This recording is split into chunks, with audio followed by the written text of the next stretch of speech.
компас е много добро качество. Сега ще остава да си капне и ви благодаря за вниманието също. Заповядайте. Значи, като съм почнала да ви казвам много, това предлагам тук, заедно с моята ученичка. Предлагаме хостосни картини, които са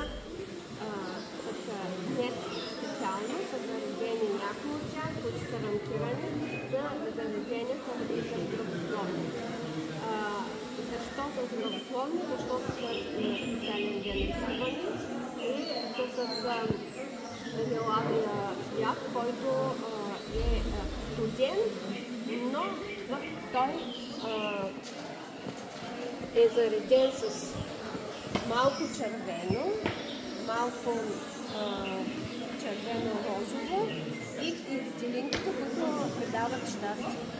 И в едно семейство какво му трябва? Едно семейство му трябва щастие, любов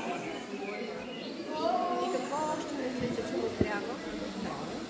Здраве. Значи цялата картина отзад е написана за непрекъснатост номер, който е перфектно здраве. Това е цялата картина, която аз съм написала. Тук има, може да разгледате, ако се интересува още.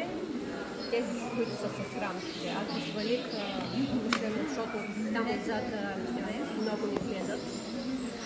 Включително ще кажа тук тези от тук нататък. Тук нататък са колекция билки. Пак за здраве, не са на моя ученичка, моята ученичка ги е правила само за здраве, за този случай.